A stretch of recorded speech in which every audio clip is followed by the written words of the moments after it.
Well,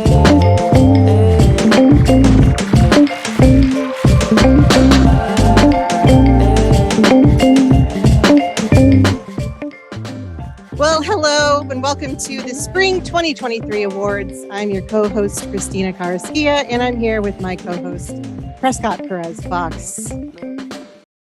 I mean, obviously, come on.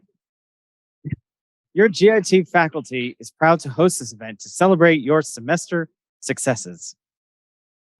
Our academic program relies on industry partners, and we are very thankful to have our industry board and some industry partners here tonight. If you're here, stand up. I know Alan's here. Where did you go? There he is. Thank you. Thanks for being here. And I think we have some online too. I believe Scott might be here in person. Scott Ferrance, or maybe he's online today. That's where we just were. Right, I went backwards. Only forwards today. Oh, in addition to meeting with our faculty once a year, our industry board votes on the student work submitted to the GIT Awards. And tonight we had more votes than ever. So there's some tight categories, I'm going to say. And most importantly, welcome to our students and their friends and family. Yay. All right, let's go.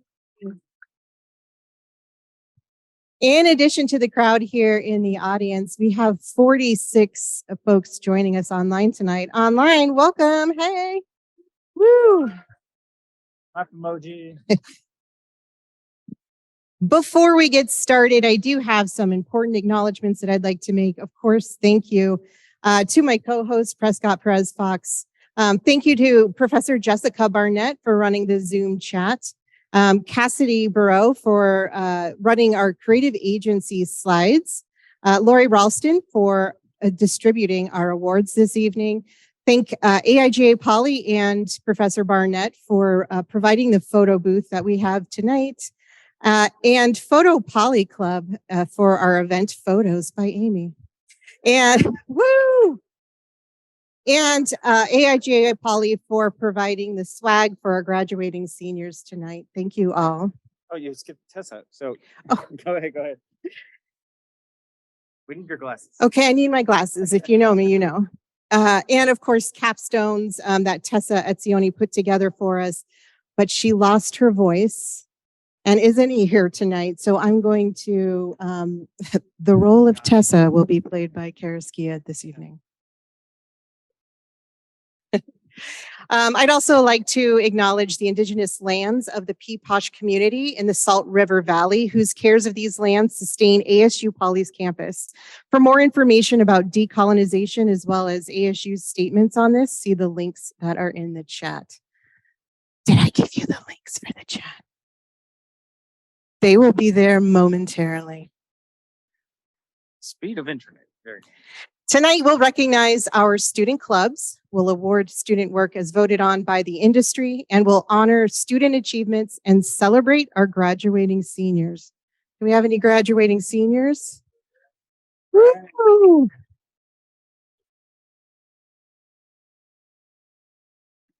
Alumni often tell us that the most valuable experiences they have in college were as part of a student organization. The Poly Photo Club is an active community for all student photo enthusiasts. If you are a member, please stand up to be recognized.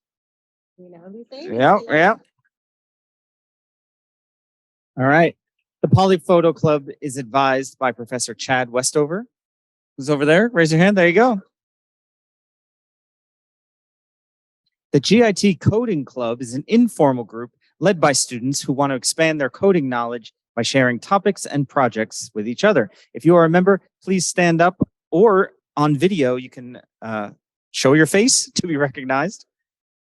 Anyone here? Stand up, go ahead.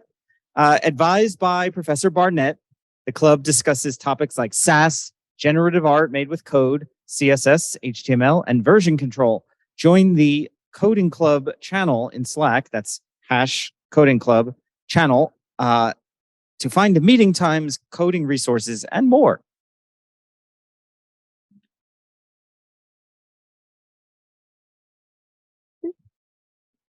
Our event tonight is sponsored by the AIGA Poly Student Group. AIGA is a 100-year-old professional organization for design. So these students are already active in the professional design community, and that club is sponsored or advised by me. You can support our club by purchasing GIT and design swag from our Threadless shop. Follow us on Instagram at AIGA Poly, and you can join us in Slack under the #club channel. And that's the mic falling to the ground. Yeah. We're doing our best. And there are some links that Barnett will put in the chat for you to get to those, but the QR code will get you there as well. This semester, we had a GIT t-shirt design-a-thon, and the winner of that shirt for that event was Jacqueline Gordiola. And are you here? You can buy this very special limited edition 2023 winner by following the link to our Threadless shop. Thank you. GIT curriculum is all project-based. So each semester, students create many portfolio pieces. At the conclusion of the semester, our local community of designers votes on these pieces. Students receive a digital badge via Badger, a digital credentialing solution used to create skill-based recognition. The badge is displayed in the Badger backpack and can be linked to from a resume in a school portfolio or shared on social, and you can even embed it into HTML. If your name is announced as a winner, please stand or wave on screen so we can recognize you, and you will get your digital badges emailed tomorrow, but maybe not tomorrow. Just to set your expectations, it might be Monday. You will soon receive your Badger Awards. The first category is motion graphics and visual effects. Entries include narrative, character-based, or dynamic animations with any combination of computer-generated graphics, visual effects, text animations, and digital reproductions of drawn images. Can we make that bigger? Yeah. Okay, this is where I get to talk. No, that part. Oh, that part.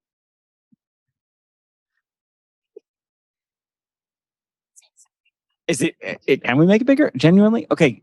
Here are the names: Cameron Keck, Jacob Garola, Jacqueline Boy, Jade Mirabella, Justin Heaton, Justin Akon, Katie Staines, Madison Medhurst, Yassine El Shaigi, Natalie Wynn, Victoria Jones, Zach Bruner, Naomi Chow, Rosalia Love, Victoria Jones, and William Hicks.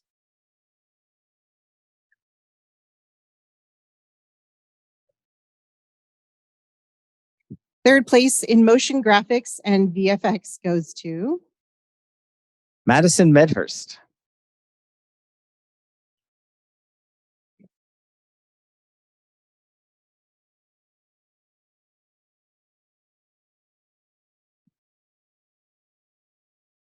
Note there is no sound on this particular one.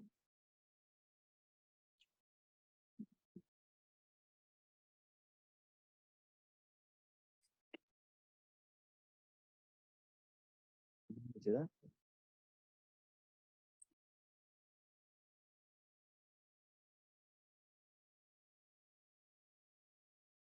What?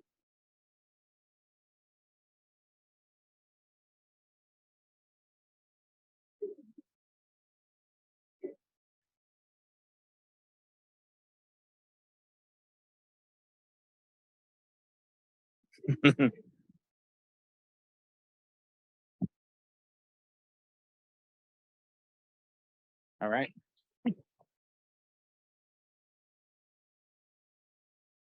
Second place in motion graphics and VFX goes to Zach Bruner.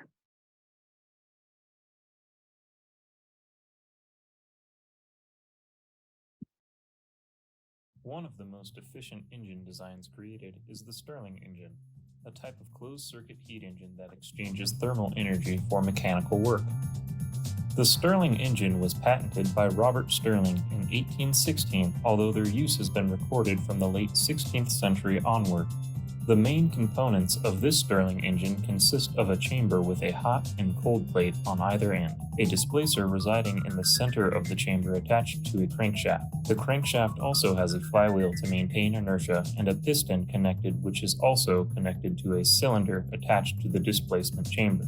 As the displacer oscillates, it transfers motion to a crankshaft, causing it to rotate and move the piston. This motion is caused by a difference in temperature and volume. The bottom plate is placed on a hot or cold surface. For this demonstration, let's imagine the bottom plate is placed on something hot. As the bottom plate becomes hotter, it warms the air, expanding it, pushing the upper piston to move and turn the flywheel. The inertia of the flywheel causes the crankshaft to continue turning and pushes the displacer down, forcing the hot air to the top of the displacement chamber, where it cools, decreasing in volume and pulling the upper piston down again. While this is occurring, warm air is still building at the bottom of the displacement chamber and pushes the piston up again, causing the cycle to repeat. The crankshaft must affect the displacer and upper piston at the correct angles to assure the motion created fits a cycle. Note that when the displacer is at its highest point, the upper piston is halfway along the cylinder in an upward motion, and when the displacer is at its lowest point, the upper piston is halfway along the cylinder again, this time in a downward motion. These timings increase the efficiency of the engine. The mechanical energy created can be further harnessed by connecting a belt or gear to the crankshaft and directing it towards a motor or transformer to create electric current. Stirling engines are not commonly used as often as combustion and other types of engines. This is mainly because the power output of Stirling engines is affected through temperature change, making them slow and less than ideal candidates for applications that require a quick change in power output, such as a car accelerating.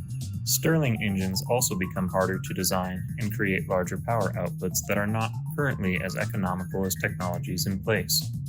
Although small variation Stirling engines have been used for solar power extraction, like in the Maricopa Solar Plant, and use in silent submarines, they have yet to emerge with cost-effective designs and outputs that bring them outside of specialized roles. All right.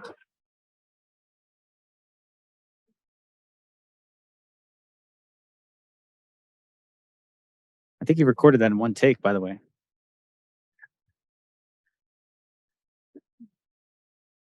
And first place in motion graphics and VFX goes to Casey Hicks.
The next category is branding systems and campaigns.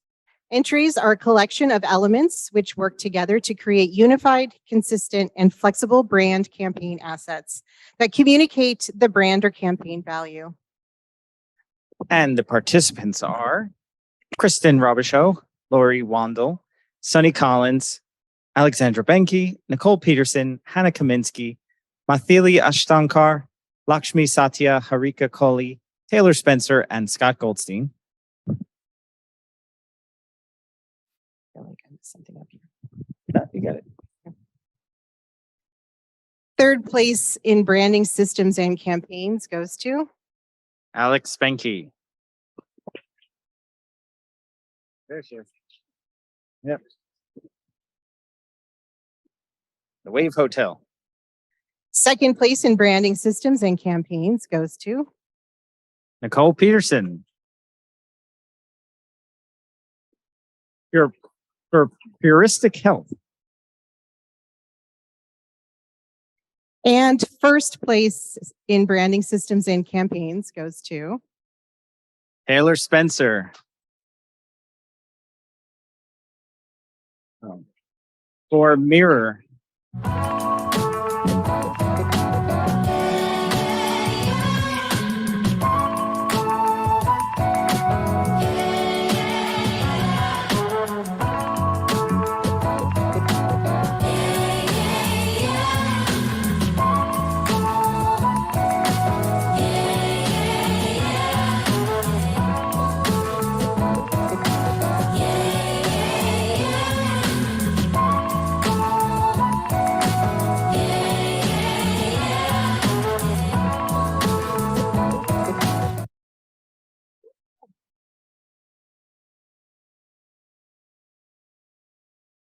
Note, I added the music. It may not have fit your aesthetic. It did. Was it okay? Okay.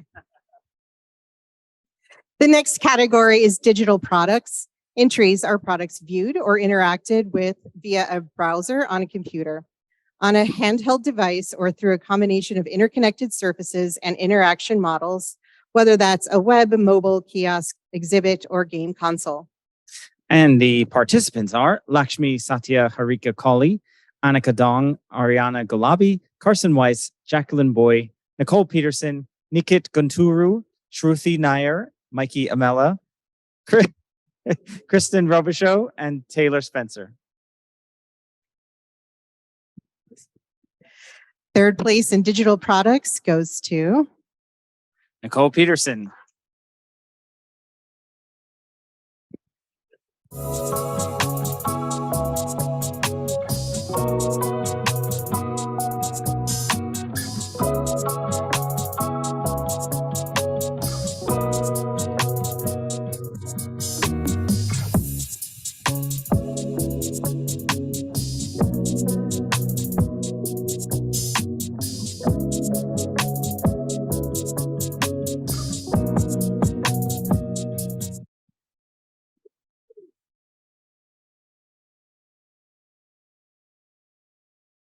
second place in digital products goes to Taylor Spencer.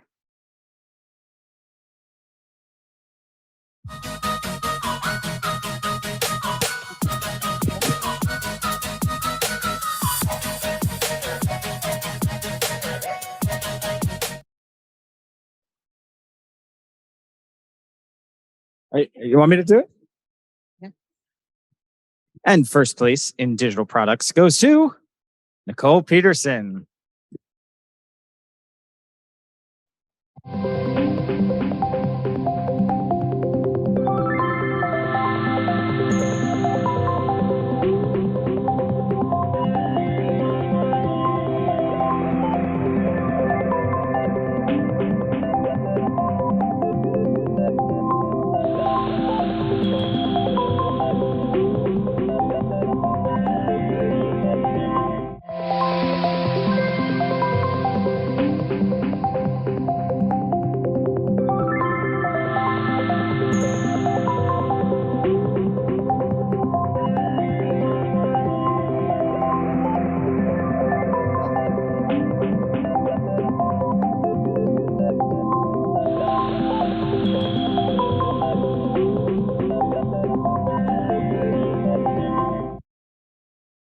Okay.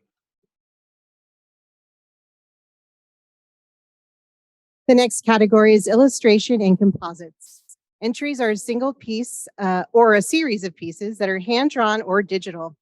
Composites or photo manipulations combine multiple images and or vector elements to into a new composition. And the participants are Taylor Spencer, Taj Taylor, Takemi Ichihara, Yassine El Shaigi, Thomas Rodriguez, Anissa Myers, Adrian Ramos, Danny Ho, L.A. Foster, Susan Arias, Sonny Collins, and Jasmine Smith. Third place in illustration and composites goes to Miss Rodriguez.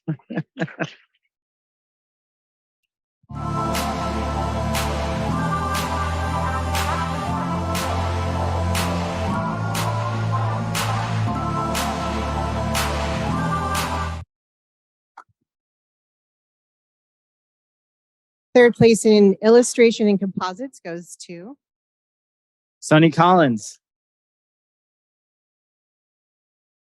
No music. no music, just John Wick. Yeah. People keep saying I'm back. Second place in illustration and composites goes to Taylor Spencer.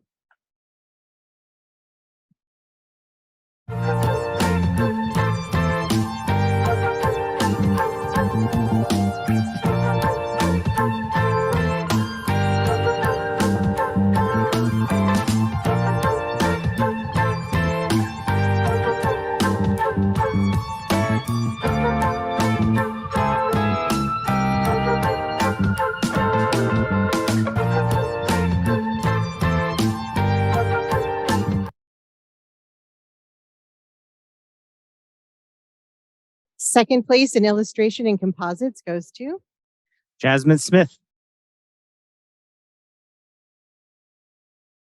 All right. She's online.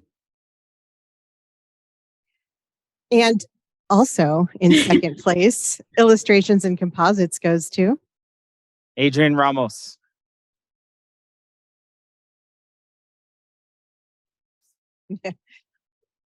a crowd favorite.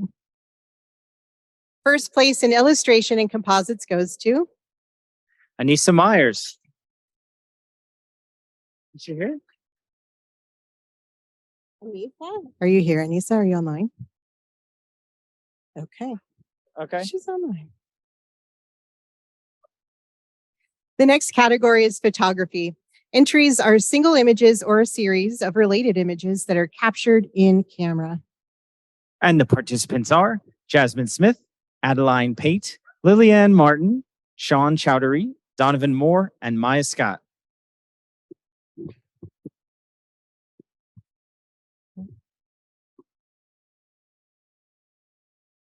Third place in photography goes to Adeline Pate.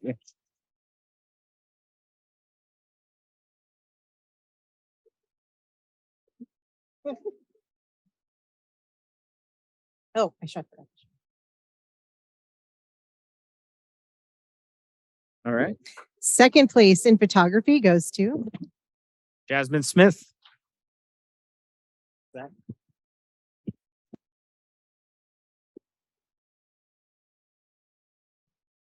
other way. And first place in photography goes to Maya Scott.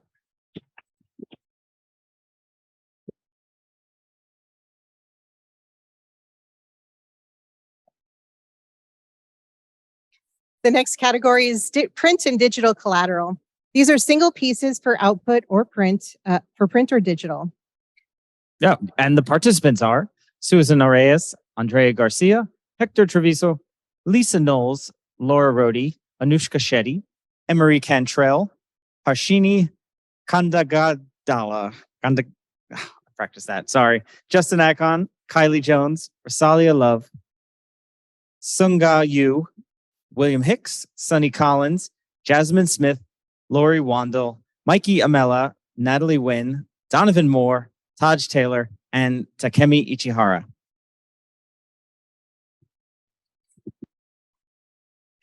Third place in print and digital collateral goes to Sunga Yu.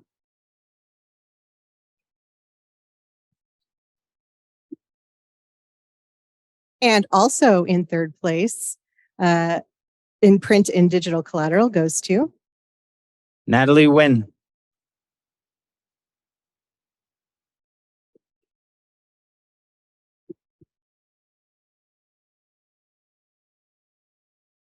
in second place. I think this is the third second place. No, was that 2 third places?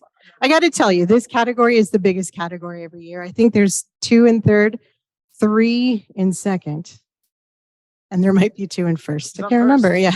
Second place. I don't know. Is on first. Second place in print and digital collateral goes to The team of Garcia and Mello. He's not here.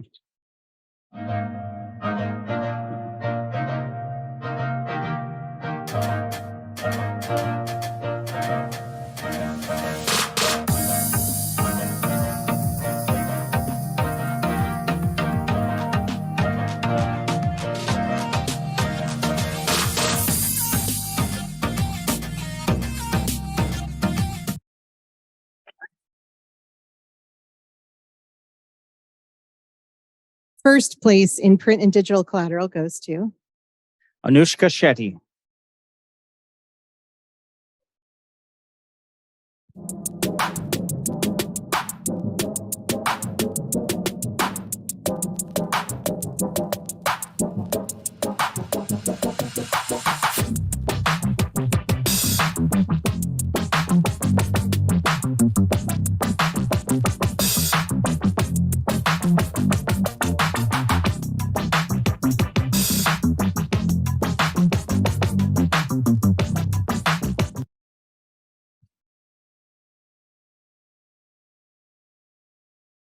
The next category is user experience. Entries are documents aimed at developing a particular product, system, or service, considering a person's emotions, behaviors, and attitudes with human-computer interaction.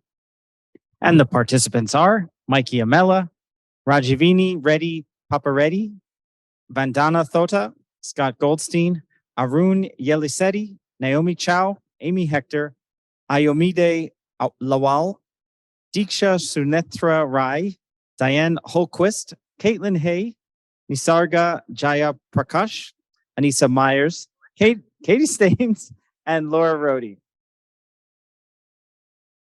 Third place in user experience goes to Amy Hector. There's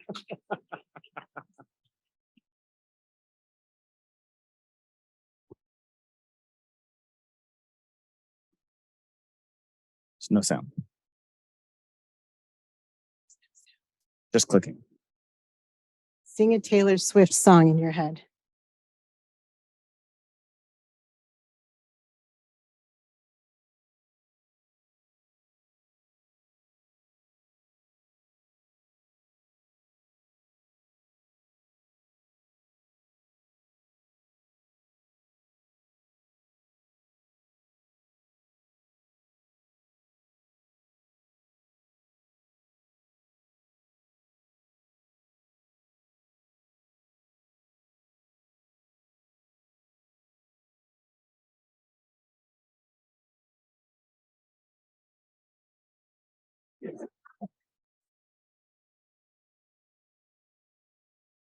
But wouldn't you rather know?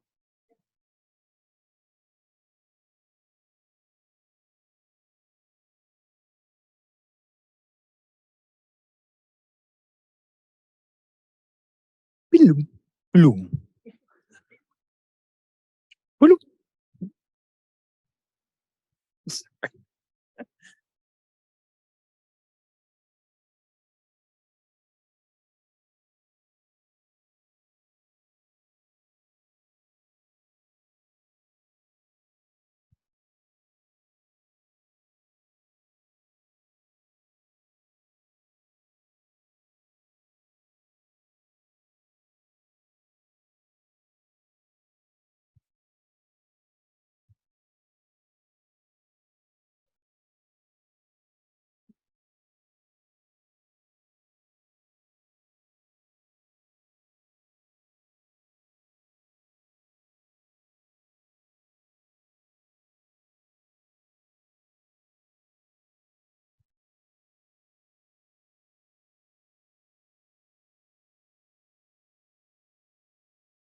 Oh,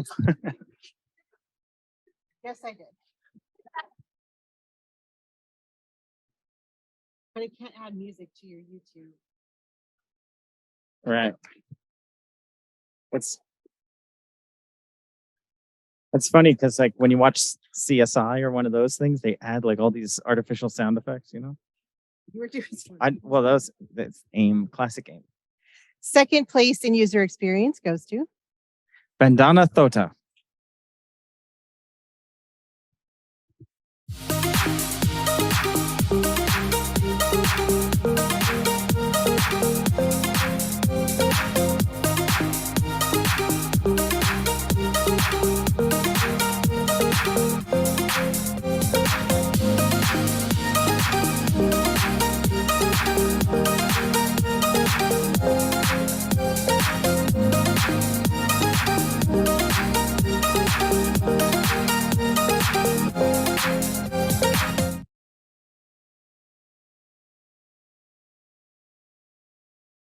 and first place in user experience goes to Scott Goldstein.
The next category is video.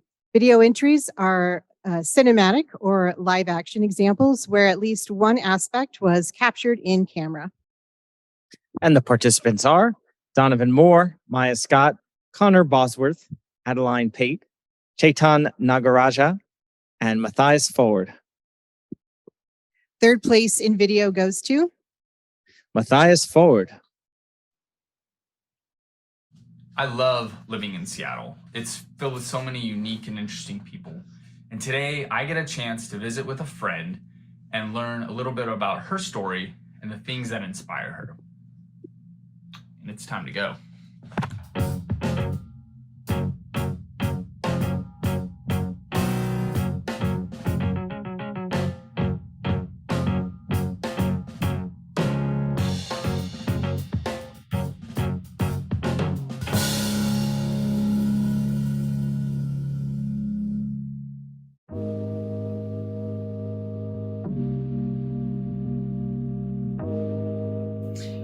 Whenever I think of trying to set a foundation for someone to know who I am, I always think of my family roots. My parents immigrated from People's Republic of China, which we now call it, but back then that's not what it was. It happens that I'm the oldest of three. As I was growing up, which was mostly in Texas, and it wasn't a country life, but it was almost a little like a country life because we lived at a hospital. My parents were both physicians, and my dad was hired to be the chief of the surgical unit in San Antonio, where we grew up. And it had been a tuberculosis hospital. And if you might know anything about sanatoria, as they were called, they were spread out. So we almost lived in the country, it seemed. There was a lot of fields. But we remember being out in the dirt and, finding worms and horny toads and lizards and various things. So I think of that as being the most important part of my childhood. As I think back on it, I am an appreciative person. I do connect to my past and my ancestry. It just makes me so grateful for so many things. So those two parents, physicians, I became a physician. I sometimes say my life has been like a pinball game. That ball hits something and it doesn't have any control of where it bounces. It's kind of karma. Well, my karma was when you wanted to go out of medical school, to become an ophthalmologist? Well, the year that I was making that choice, hoping to be selected, was the first year that a computerized system was put into play. It's called the matching system. So I matched in Seattle, University of Washington, and I came here in 1979. And so that's when I really went, wow. I remember I must have seen Mount Rainier sometime when I was here. And coming from pretty flat Texas, wow, and trees. I mean, coming into the world of ophthalmology now in the residency that was between 1979 and 83, I was clear that I wasn't going to be hoping to go into an office downtown. I wanted to specialize in something and then seek a position in a university. And I'm a retina specialist, and that's what I sought to become after finishing those first general ophthalmology education years. There was a time, there was this major momentum of career. But as I started to retire from medicine in my late 60s, I was starting to think about things like that. I got the opportunity to go down to half-time work.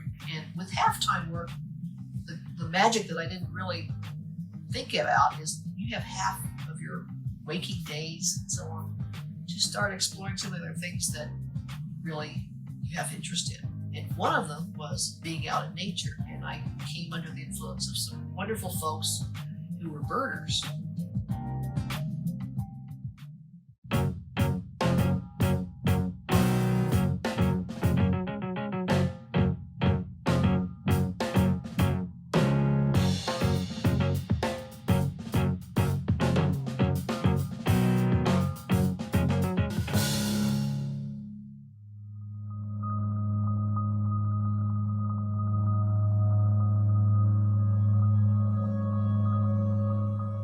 Some of the best first experiences that a person could ever have are right in their backyard or their neighborhood park or something like that. You don't have to go off on a big trip. Up in these trees, there's a couple of small birds flitting around. They're called yellow-rumped warblers. They have a yellow patch between their wings. And for fun, we call them butterbutts. Right there.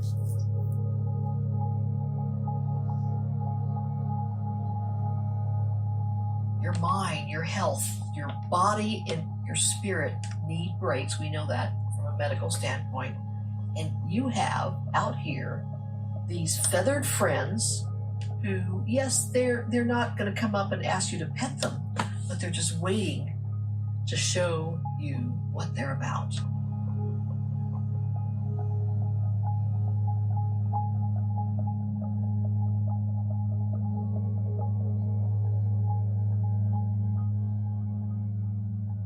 Very early on in learning about birds, I was asked if I was interested in being part of some volunteer work. There's a number of bird surveys that occur, and one of them happens to happen right here in Discovery Park. Every month, volunteers who go out and count in a very organized fashion how many birds they can find at certain locations.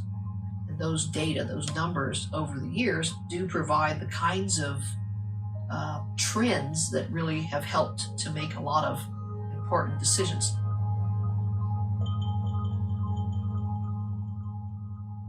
With birding, not only are there the personal gratifications from just watching what's going on and learning about that particular species, but the opportunity to do teaching and give something more to others that are on that same trajectory, but help them get along. That's been probably the biggest part that's shaped in me.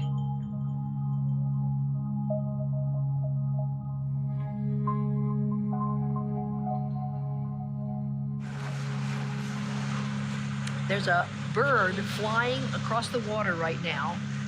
It's a tern, a bird that may have flown hundreds, maybe even thousands of miles to get here because we're coming into spring and migration is going, and oh my goodness, what's that?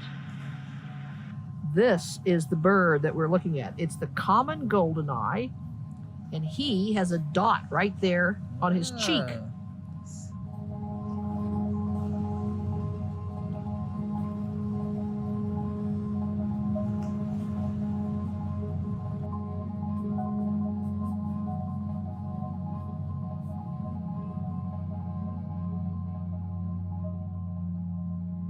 standing here in a little part of the Pacific Northwest, a gentle part, thank goodness,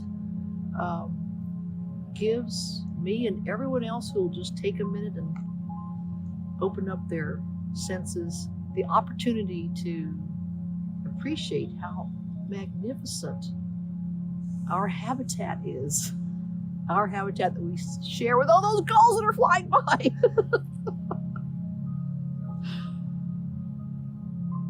Yes.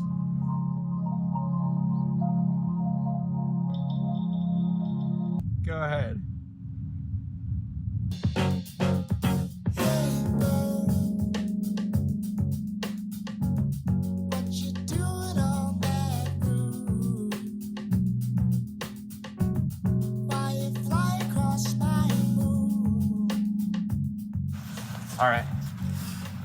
All right. Well, I just want to thank you, Elaine, for just the time that we got to spend together. It was so great. You've given me a stage that I never thought I'd be able to mount. And you've helped me understand so much more about nature, about birds, about Discovery Park, and just everything. It's wonderful. I appreciate and cherish this time that we get to spend. Me too. Thank you so much. All right. Peace out. One more scene. One more scene where they find the Tesseract at the end. Like,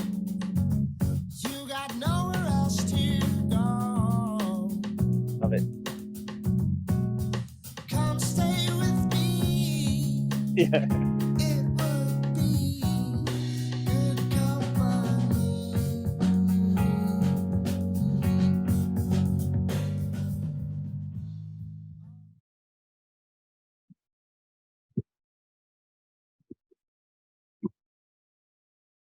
Third place, another tie in video, goes to Connor Bosworth.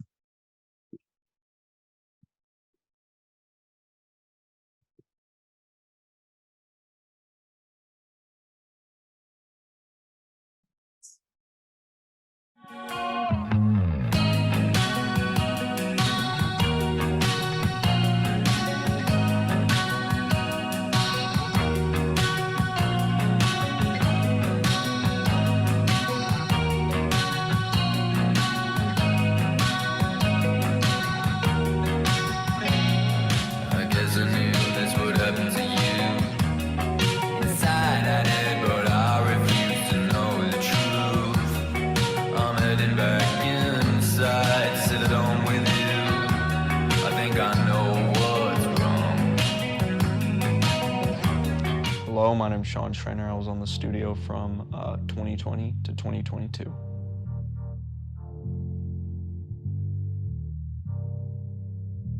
My overall experience with the studio is very positive. It taught me a lot of things that I still use today. It taught me a lot about cameras and about lighting techniques and how to actually set up an interview properly and how to interview someone and be able to turn that into something that's easily digestible and very flowing and natural and make it seem as professional as possible.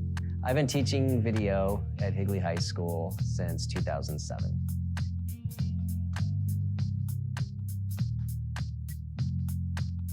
Studio is the video production TV broadcasting program at Higley High School. So we gave it the name The Studio back in 2007 because the show, our weekly show, didn't have a name. It was right when the TV show The Office was coming out. And so the very first show that we did was a parody on The Office, like show opening. And so we did our show to kind of match that with similar shots. And so right at the end of the intro, it just said The Studio at the end, and that became the name of our show going forward. And then from that point forward, the school district, all the teachers on campus, superintendent, principal, all of these people started noticing that we were creating really awesome content, and my students started getting noticed. We started traveling to various states across the country. We went to Orlando, we went to San Francisco, we went to Seattle, and they started winning national awards for journalism and for film production. We got in the paper several times, so there was a real buzz about the things that my students were producing, and from there, the studio just grew. Because it's a high school class, I try to stay away from political hot button topics.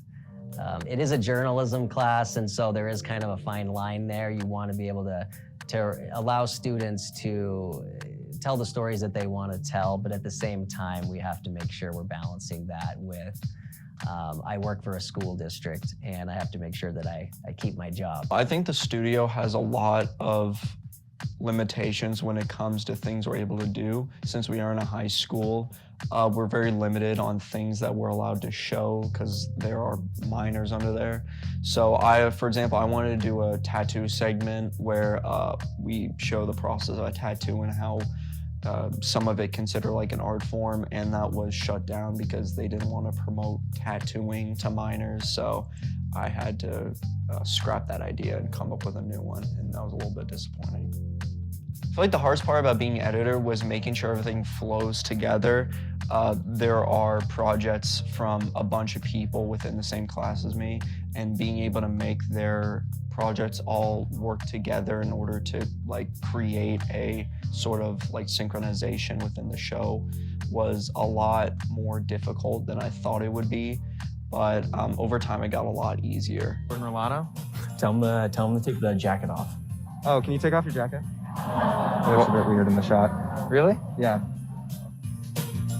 I feel like just working with the people who are making the projects and as well as the teacher, and being able to give myself a lot of freedom of creativity to make everything work together, and instead of limiting myself, sort of just allow myself to try things, and if they didn't work, I could always just try something else. And it really allowed me to expand what I thought I could do as an editor into like more possible outcomes. Our program has a lot of video production equipment, I would say more so than a lot of the high school programs in the East Valley or even across the state. Part of that is because I've been here for so long. Obviously, there's a lot of money involved in order to buy video equipment. Video production equipment is not cheap, and there are grants that are available to programs like this. We have an outstanding Mac lab. We have top-of-the-line cinema cameras. We also have top-of-the-line DSLRs, photography cameras. So students get a top-rate education as far as video production is concerned at Higley High School. What's up, Knights? To be a member of our TV broadcasting class, beyond just being a specific age, obviously, you have to demonstrate that you're competent in certain video production skills. You need to be able to show me that you know how to tell an effective story. You have to be able to compose effective shots. So there's lots that goes into being a part of that class. It's very competitive. I usually have about 50 video production 2 students who want to get into the TV broadcasting class, and I got to narrow that down to about 25 students. So students work hard to show that they deserve to be in the class, and that makes it a lot of fun. It's a challenge to get into it. Kids work hard, and in the end, what they're able to produce, because the class is full of really talented students, we're able to really do some cool things. Hey, Knights, I'm Kenny Peterson. And I'm Connor Bosworth. I think one of my favorite episodes of the studio was an intro I made on Cowboy Bebop. I remember that was something that took me a really long time, and I remember staying up really late trying to get it to look as perfect as I could because I just wanted to show my capabilities as an editor and just show that I'm capable of doing something that I didn't think I was capable of doing. Just being able to finish the product and have the whole school see my work was something really cool because I was able to show just how much hard work I put into it, and I think it turned out really great.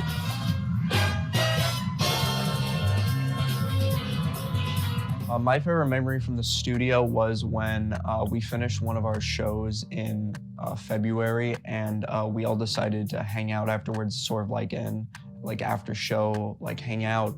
And I just remember getting to know people in the studio a lot closer and be able to create friendships and just be able to find people that enjoyed the same stuff I did and be able to just grow not only as a person, but as an editor through the relationships I've gained meeting these people. So that's one of my favorite memories. Bertuccio Farms, 40-acre family-owned farm. No. On Power Road. Power Road. Between Elliott and Warner. The biggest challenge that I have as instructor of video production and TV broadcasting is probably, I would say, making students understand that they are capable of so much more than what they think that they are capable of. I hear the words a lot, Mr. Nuttall, is this good enough?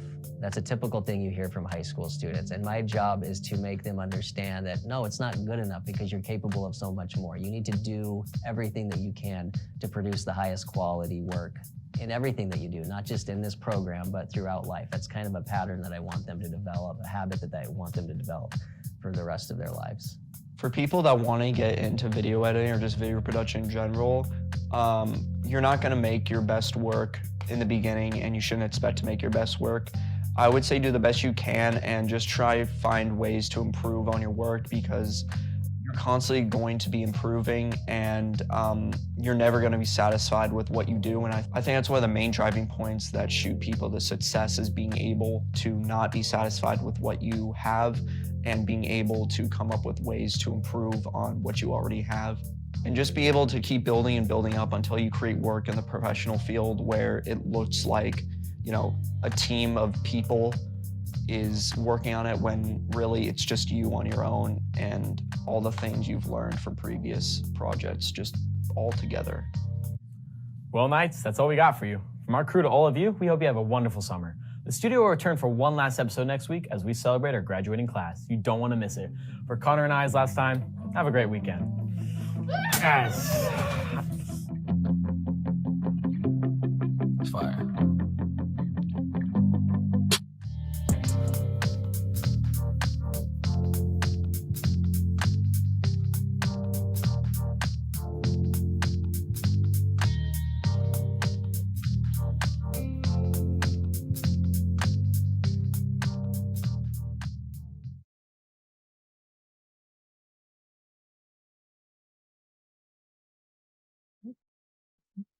Second place in video goes to Adeline Tate.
And first place in video goes to Maya Scott.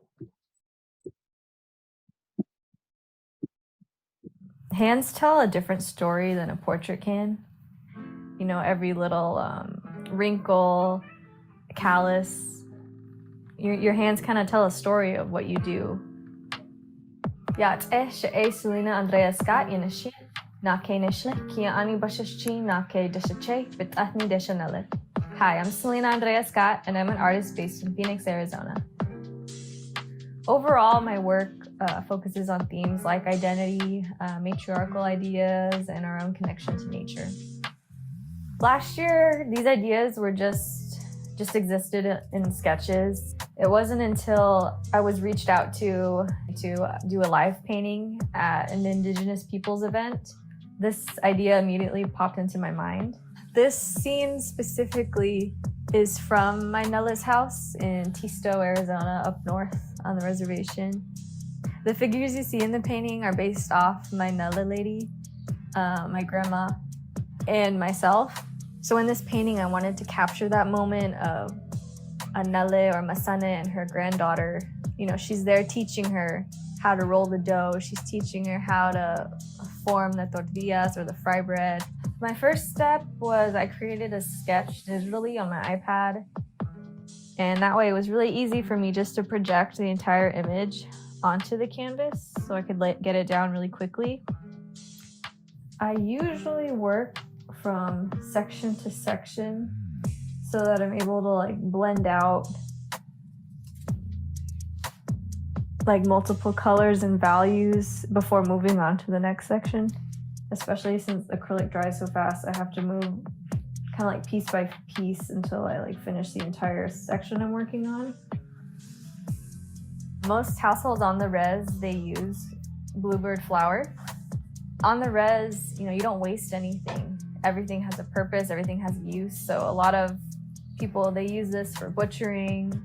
They make aprons out of it, and then it kind of became a huge symbol. And if you go to the markets, there's caps of these, there's bags, there's purses. So when I decided to make a painting about this, I knew I wanted to add the bluebird flower bag. Some other more like defining features of the painting that represent my Diné culture is the turquoise. It's how the creator knows his people are Diné people because they wear turquoise. And I've also been told that it serves as protection. I don't know, it just made sense to me that I wear it every day, so my artwork should too. I think because I'm the one physically sitting here for hours and hours building up this painting into what you guys eventually see, it's kind of a different impact. But except these hands. These hands I'm impressed with. And I don't know how I did it still. For me, this painting kind of serves as nostalgia, as like a memory for me.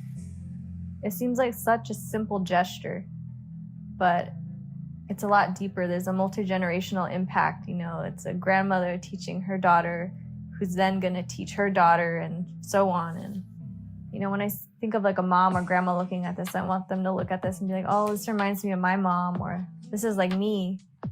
And I want this younger figure on this side to represent like a young woman or even a child. You know, I didn't want to add so many details that you knew right away that it was a specific person. I want anyone who looks at it to be able to put themselves in it and see their own memory or their own history.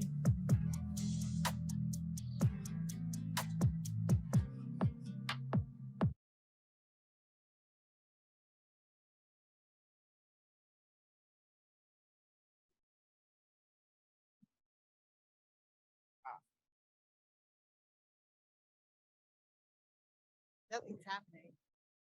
Fine.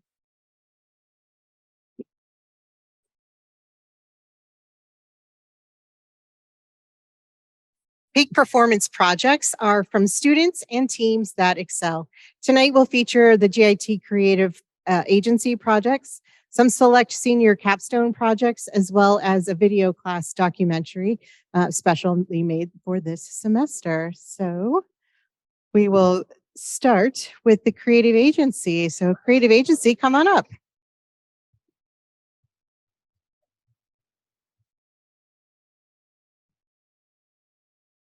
All right, are we good down here?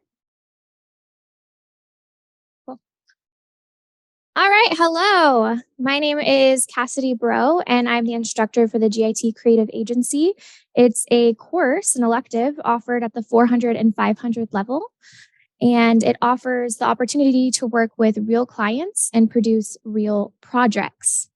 So if we move on to the next slide.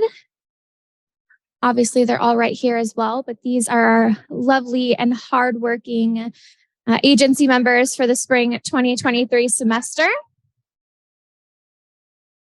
And I'm thrilled to hand it off and show off the work that they did. And just a note that all the things that you're seeing here today were produced within the 16 weeks of the spring semester. So without further ado, I'm going to hand it off to Mikey and Shannon to share Project 1. Thank you. Okay, so hello. The first thing we're going to be diving into is the Immerse conference. The way that the semester works is we have all our separate projects, but we have one project that we all work on together, and that was Immerse. Immerse is a conference that's coming to Arizona State University. It's a UCDA conference, and basically we were just given the word Immerse, and we had to come up with an entire style guide, branding, and just a cool hype video in order to get people really interested in going. And so I think Mike is going to dive into kind of our workforce when it comes to kind of coming up with our style guide, and then I'll take away with introducing our hype video. Awesome. So if you go to the next slide. So these are some of our previous concepts. You can see we started off with a topography type of concept, really playing along with the topography of Arizona and playing with the paper cut effect. In the center, you have our second concept that we came up with, which was our liquid heat wave. And then finally, we have our third concept, which was the pastel sunset. But in the end, we decided to go with concept 2. So we go to the next slide. So this is basically our style guide. This is the visual identity that is Immerse. Contained in this style guide contains stuff like our imagery, our colors, our typeface, and next agency is basically going to take what we've created this semester and have some physical deliverables. So thank you. Yeah, and so using these visuals, we really wanted to kind of showcase that cool interactive Immerse feature. So the colors that you see here were kind of taken from sunsets and just different colors that we thought would be really cool to include as Arizona and kind of get that excitement up. So the next slide, we'll have a video that will show you. This is the video that was one of our main handoff objects that we wanted to hand off so that it could actually really interest the people to come to Arizona State University and enjoy this conference. So we hope you enjoy it.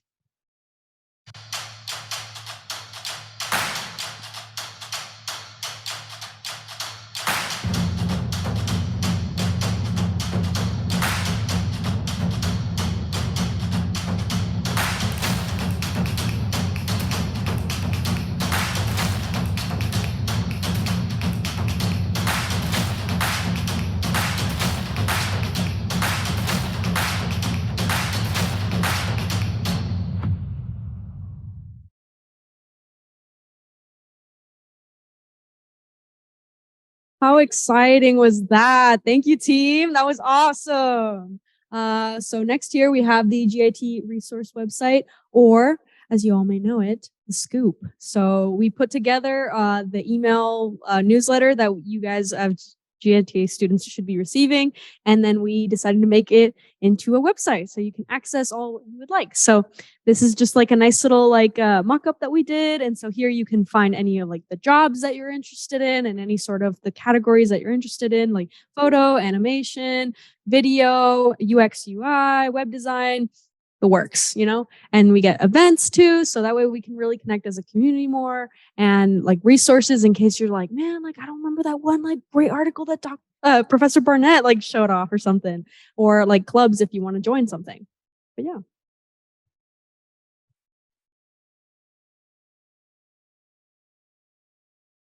Hi, everyone. I'm SJ. Speaking of GIT stock photo library, we captured photos and videos during school events, as well as class activities. These contents are used for GIT programs promotional purposes, and also it is to document the important moments over the semester. These are the pictures highlight what we have covered, and the following video that you will see in shortly simply summarizes what GIT Creative Agency is about. Yeah, that's all from me. Thank you.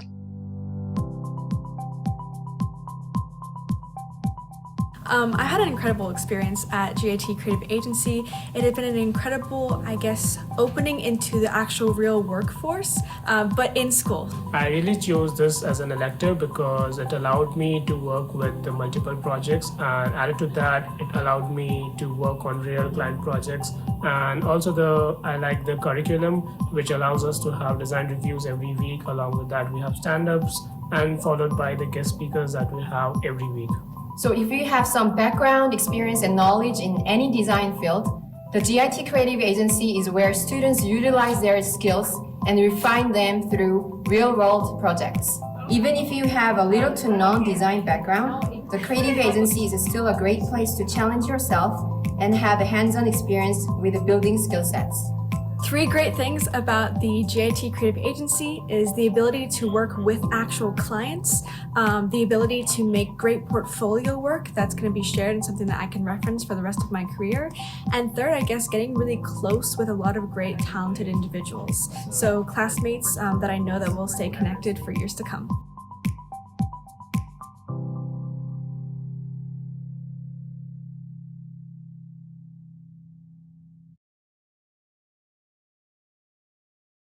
Hey, I'm Paul.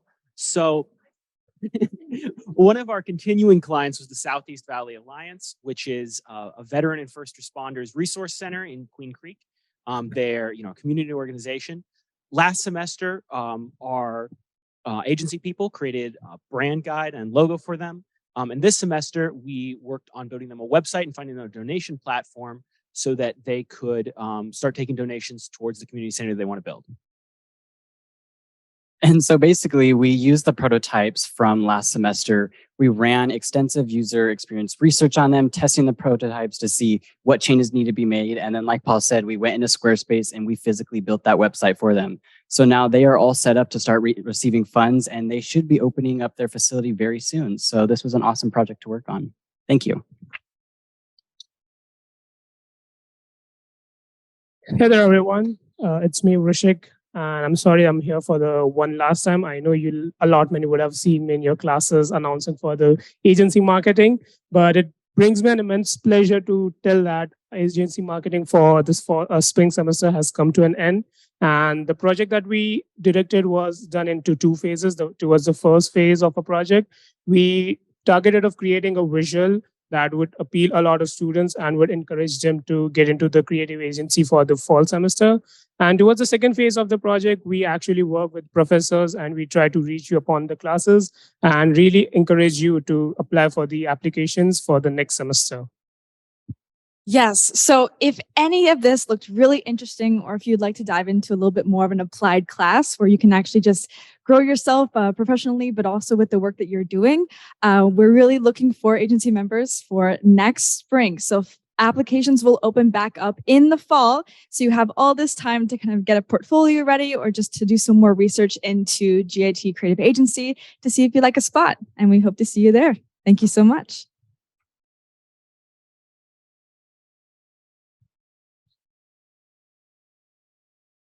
Girls, will you come up? Addie, Mac. I didn't tell you that we were going to do that, but I think you're the only ones in the class here. This is a project that my advanced video class put together as a whole class. And it is, you guys want to talk about it? You want me to keep talking? Go ahead, Boston. It is about Professor Etzione's horse sanctuary ranch in Maricopa. And we had 2 shoots down in Maricopa, and these 2 girls did a lot of Maddie was the director, Mac was the assistant director, and also the production manager. So they really did a lot of work, and we just want to show you this video. So enjoy. Thanks, girls.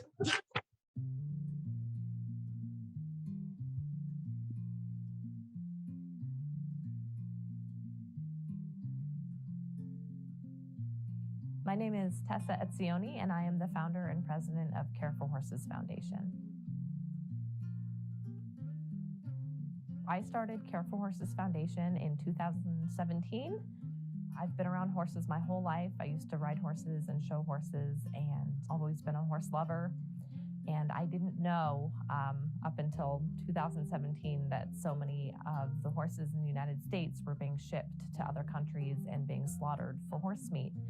And I was just horrified by that statistic. And I kept saying to myself, somebody should do something about this. And then I realized I am somebody. So I started Care for Horses Foundation.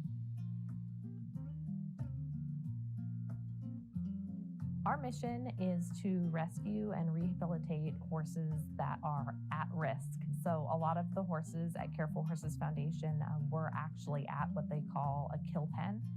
It means that they were already in the slaughter pipeline or about to load onto the slaughter truck to be horse meat. And most of the horses that we have here were dumped at auction or at the kill pen because of behaviors that got them labeled dangerous or wild. And even the other rescues couldn't rescue a lot of the horses that we have because they couldn't catch them. They couldn't get them loaded on a trailer. They would jump out, they would run away, or the horses had hurt somebody because they were so afraid. I really wanted to help these horses specifically and ended up with a handful of them and wasn't quite sure where to go from there.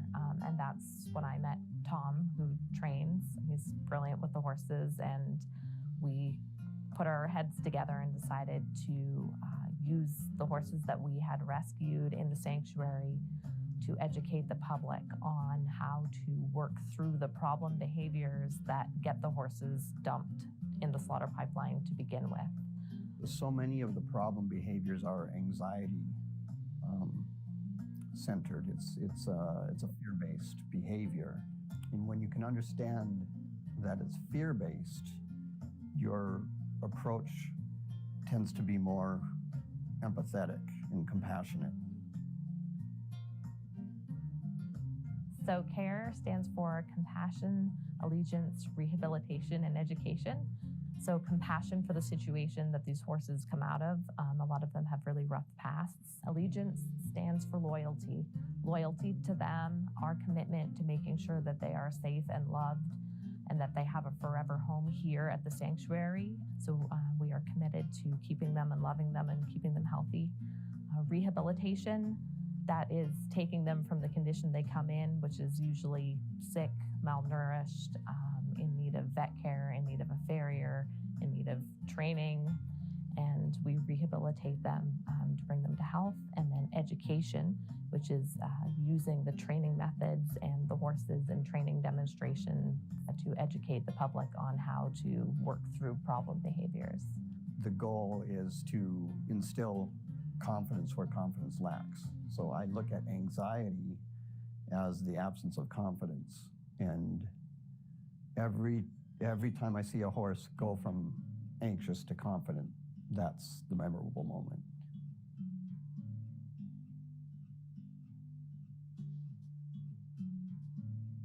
So this is Hope, and Hope is we think she's about 4, quarter horse mix, we're not sure. And she came from a kill pen in Texas, so she was in the slaughter pipeline. She was going to be horse meat. And she came in with a group of what we assume were her siblings, and they all got rescued by other rescues, and she did not. She was the last one because she was so wild. They couldn't catch her. They couldn't even really get her in a chute. She jumped out a few times of the pen when they were trying to move her. So I kept an eye on her and decided that we were probably the best fit for her. So we rescued her. We finally got her here a couple of years ago, and she was indeed quite wild. She was probably the wildest one we've had so far. Couldn't get within about 20, 30 feet of her without her seriously considering jumping out of whatever paddock you had her in. And she really fits our mission perfectly because she had such strong fear instincts. She was legitimately wild and didn't know what people were, didn't know what it was to have a person in the pen with her. My main motivation with her was to get her to learn that people were not something to be afraid of, and for her to look to us as a leader and for her to learn to trust us and to build her confidence. So when we first worked with her, just entering her space caused her to go into this flight mode. And I worked with her to change how she felt about that energy so that when she saw and noticed our energy, she would look to us. And then eventually it got more and more where she would actually come to us with enthusiasm. And slowly she started to come around, and as you can see right now, she's actually super sweet. She's a very confident mare. She's licking my hand. Just very sweet, very willing, loves people now. Is the first one to greet you when you walk into the paddock. So she's quite lovely. With horses, they're born being very aware of energy. So communication and training has to do with managing energy, our own energy, the horse's energy, being compassionate about how they feel. When you see horse behavior, typically they're just displaying how they feel. And so my training focuses on reaching the mind and not just the body. A lot of times people focus on the behavior, the physical behavior, and don't really acknowledge how they feel. So if you can get to their mind and change how they feel, you'll actually change their behavior that way.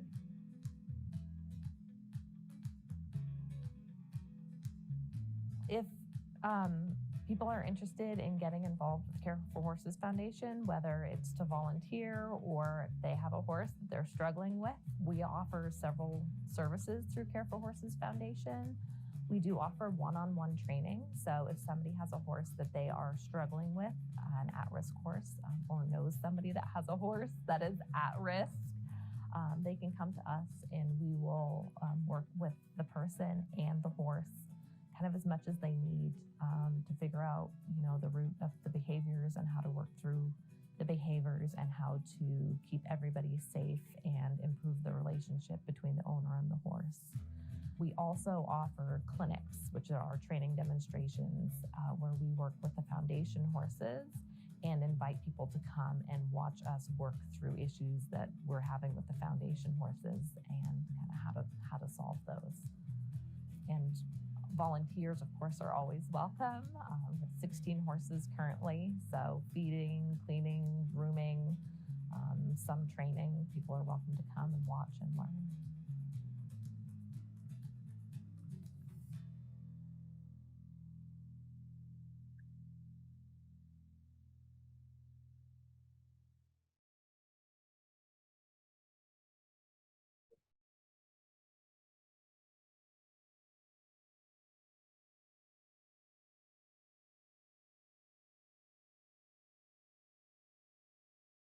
I'll just say that we had a class of, I think, 9. Is that right? Yeah. So everybody kind of pitched in and did different things.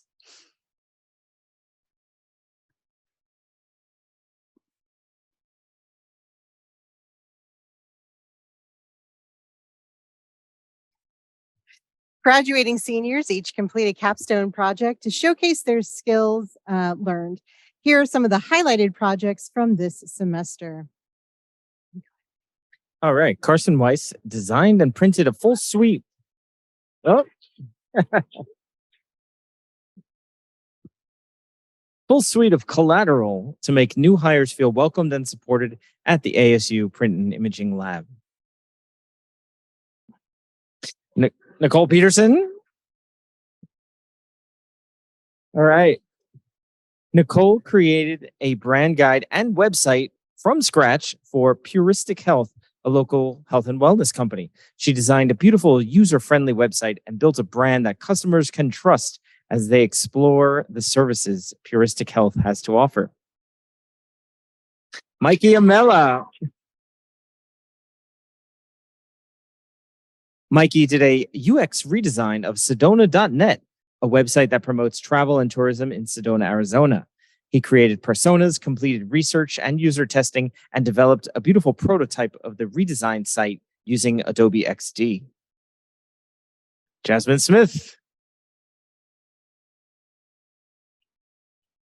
Jasmine created a spring photo campaign for clothing company Shein. Jasmine styled, shot, and created collateral for Shein's spring collection.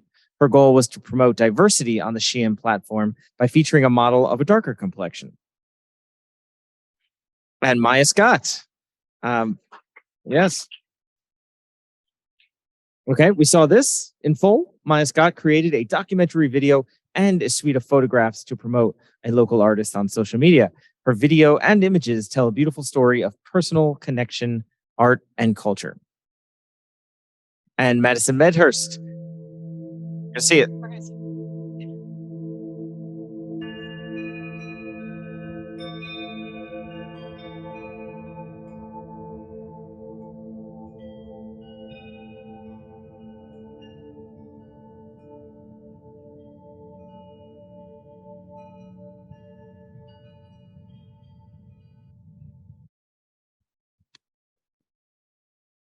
Okay. Madison showcased her visual effects skills by creating an engaging game title screen using Unreal Engine and After Effects. Achievement awards include awards given by faculty to students who are excelling at a specific skill, elite student teams, and outstanding students. But the first one that we have is actually for faculty. In fact, the first two are. This award goes to Prescott Perez Fox. It's the Onward Award. We are proud to announce that Prescott will be, well, we're not proud that you're leaving us, but we're sorry that you're leaving us, but super happy to return to industry doing the design that you love so much. And we will miss you. And I made you a little something.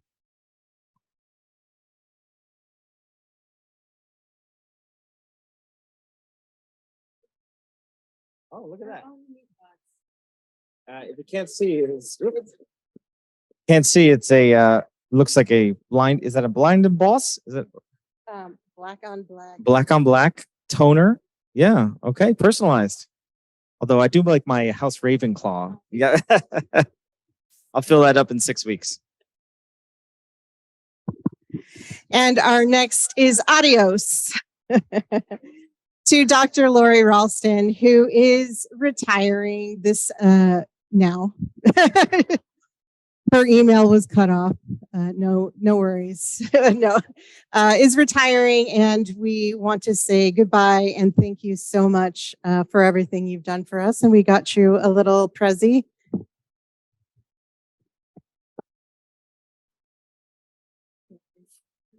Under one of these. Pull off the tarp. Oh, does it plug in? We did not plug it in.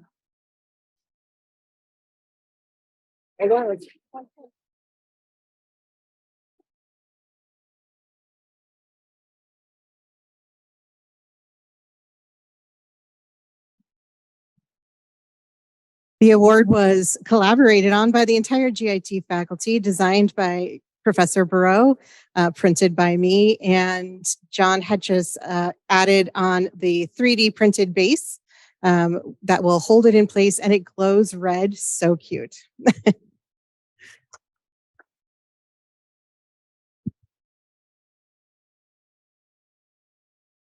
Can I just say a thing? Of course you can. Okay. Yes, I'm leaving. Goodbye. No, I'm kidding. I mean, I'm leaving, but I love GIT, and you have taken my classes, know that, right? And it is under good stewardship. I'm very tired. Stewardship with Professor Etzioni and Professor Karaskia, who are going to take my job and split it in half. Lucky girls. They'll be awesome. They will. Feel very good about that. And thank you to all of you who have been in my classes and who haven't been in my classes, but I've gotten to know, and I will miss you. Okay. Keep in touch. We had Carson came to an alumni event, even though he's not alumni, because his brother is, over a couple weekends ago. And I hope that GIT continues to do that. And I will be there when they do. Okay. Thank you all.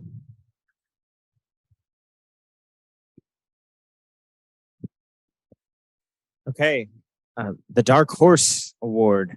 The Dark Horse is an award that goes to a student who isn't the flashiest, the loudest, the most animated, but to a person who quietly does the work, takes direction, and shows improvement and great promise over the course of a semester. And we have the physical award down front. Can we, I don't know, show it? I don't think the person is here, but this year's Dark Horse Award goes to Molly Ann Manzano. So we'll have to get it to Molly Ann. You'll have to hang on to it.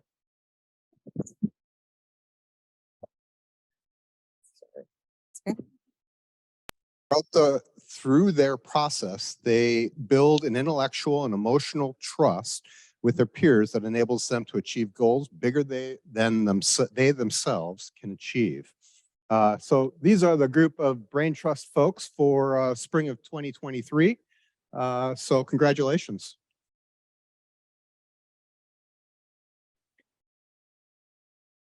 All right, the Persistence Award.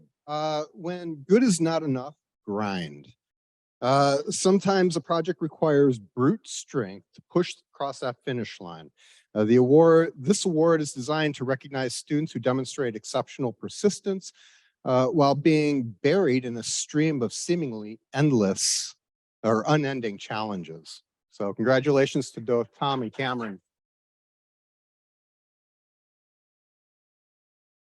Inspiring up-and-comers.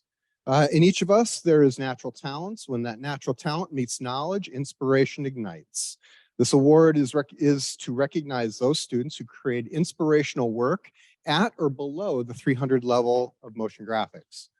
Congratulations, Martin and Tom. And all right, raising the bar. Raising the bar. The award is reserved for students whose work inspires and motivates their peers onto higher planes of achievement. Congratulations to these fine folks. Well done. The Brain Trust. And I believe that's all of them. So well done, everyone. Congratulations and have a great summer.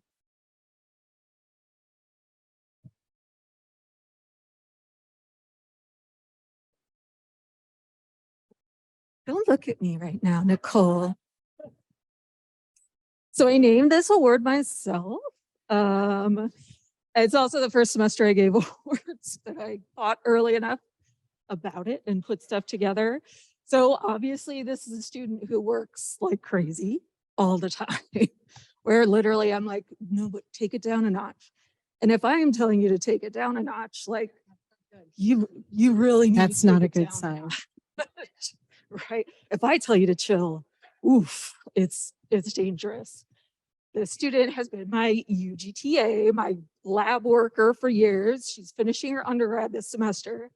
I've told her she's not allowed to graduate, but I think she's going to do it anyway. Come on up, Nicole.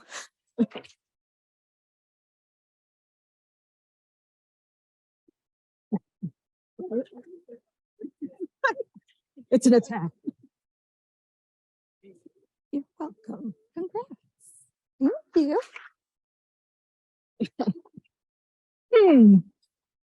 Who could this be? So this student has been in a couple of my classes. It's so fun to have a class. Works super hard, makes amazing stuff, and then tells everyone it's terrible, but it's not. It's amazing work. Ariana, we are so gonna miss you after this semester. Come here.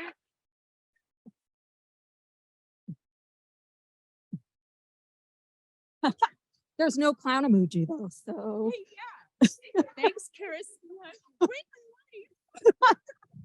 You wrote for life. Thanks, guys.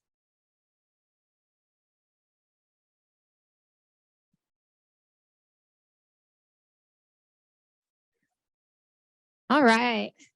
The Mighty Helper Award. So I'm a really big advocate for networking, getting into the community, doing all that you can sort of like outside of classes, above and beyond, right? And this student proved that she could do that and that she's super reliable and has just stood out in that way, not only helping this semester with an awesome AIGA portfolio review, but also with last semester created some amazing graphics for World Usability Day that everyone just loved. And so I wanted to, as a thank you, just give an award to Shannon. She has an awesome internship planned for this summer. And so in order to get her settled in, I got her some, desk essentials like a miniature arm inflatable tube man and other things that you'll enjoy.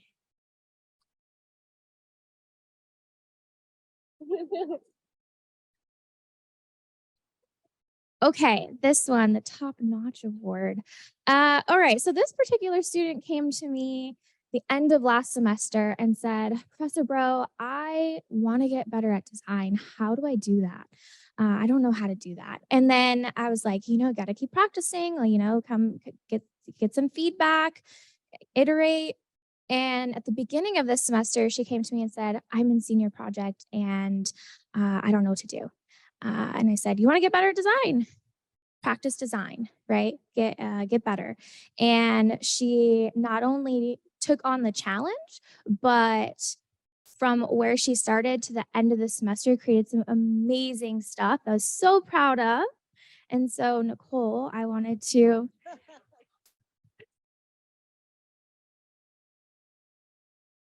award you. I got you some cute sketchbooks and also an essential miniature Zen garden because Professor Barnett said you needed to chill. So.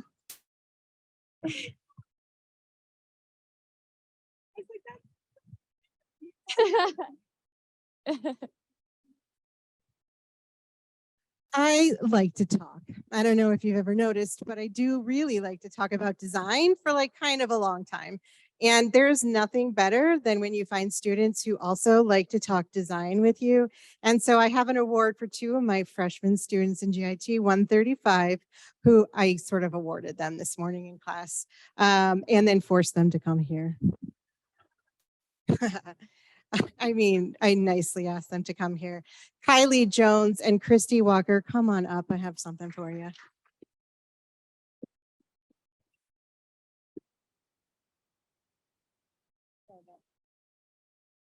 I already showed it.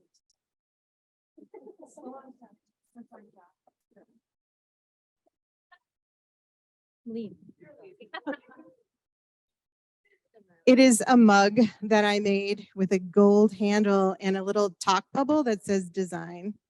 Homemade by me for you for being awesome.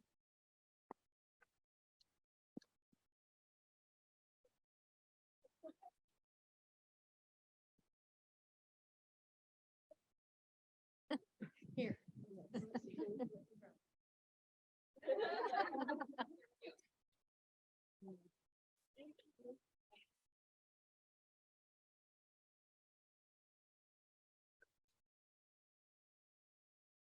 The next award is the Sousa Spirit Award given by AIGA Poly. Robert Sousa was a student who was passionate about design and connecting the design community, especially across all these campuses. And he was our first AIGA Poly president and an active member of the GIT Club. He cared deeply about connecting with fellow GIT students with opportunities and experiences that would advance the industry, but was beyond that. He was just willing to pitch in and lend a hand or a listening ear to those in need. He constantly fought to bring the community together and was willing to voice his opinion very loudly and things that mattered to the community. And he would oppose when he thought it was the wrong thing to do. He was a champion for our program, consistently challenged us to examine our thinking and design practices in the name of growth. And unfortunately, Robert passed away in 2018, but AIGA Poly wanted a way to keep his spirit and keep the passion alive. So in honor, we developed the Sousa Spirit Award for dedication, passion, connection, and growth. This year's recipient is a student whose nominators said that this person was everywhere and always willing to lend a hand. And the winner of the Sousa Spirit Award is Kalia Loftus. I don't think she's here. Yep. All right. And now we will watch a 2-hour documentary film about typography. I'm just kidding. We're to the best of the awards, outstanding awards. Recognize our most extraordinary students. Nominations were made by both faculty and students. And now Prescott will read every name on the list. I'm just kidding. We had the most nominees this year, more than double most of our years, just showing how amazingly supportive this design community is. And I love it. Keep doing it. It's perfect. Our first award is for outstanding design, and the winner is Andrea Garcia.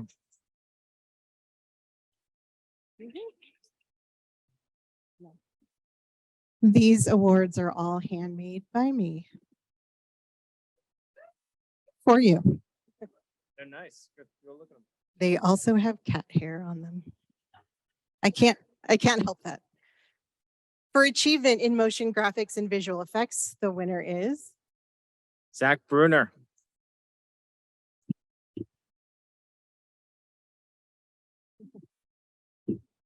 Zach is online. Your award is in the mail, probably.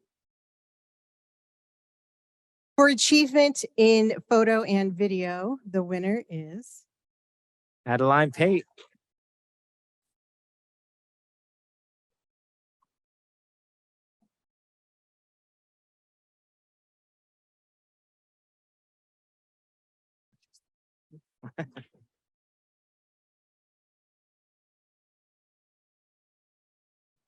For achievement in print and digital publishing, the winner is Go ahead. Oh. Alex Benke. I spelled her name wrong. Nope. We'll get him next time.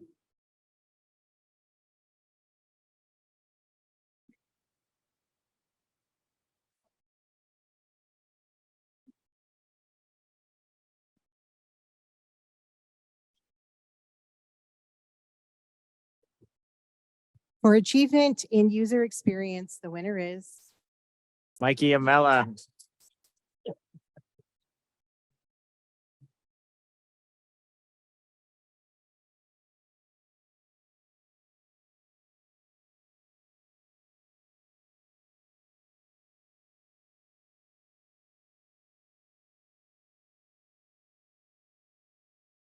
For achievement in website design and development, the winner is Laura Rohde.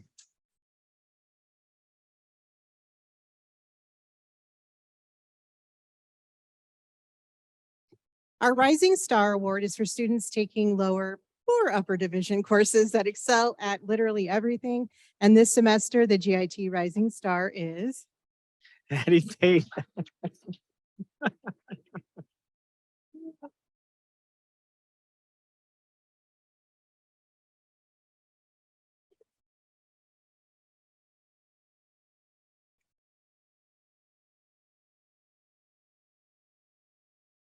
Our Superstar Award is for students taking upper division courses that are excelling at everything. This semester, the GIT Superstar is Mikey Amella.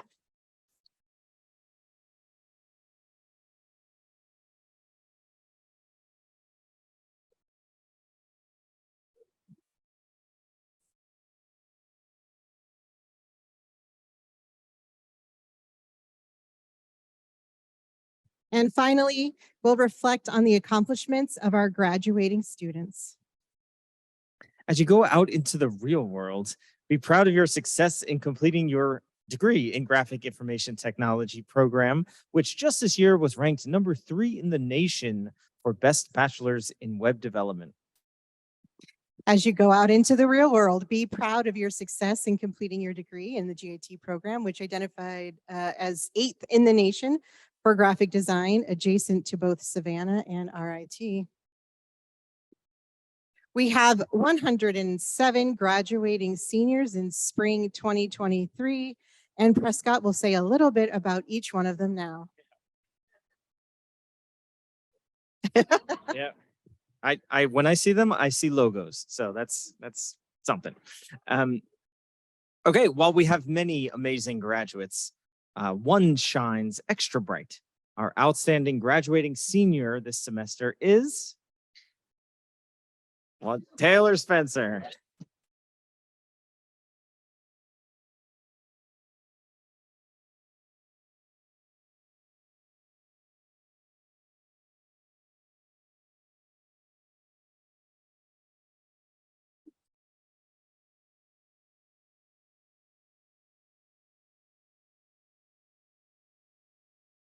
Graduate students, as you go out into the real world, be proud of your success in completing your master's degree in graphic information technology program, which was ranked 3 among the best online master's graphic design. as well as top 25 masters in UX and interaction design, and was a top UX school for the past 4 years running.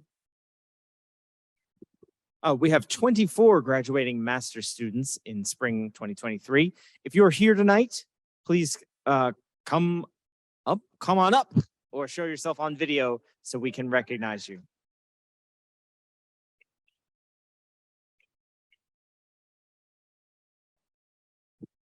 We have little gifts for all of our graduating seniors and graduating graduate students tonight. So after the awards, please come up and grab a gift bag from AIGA Poly.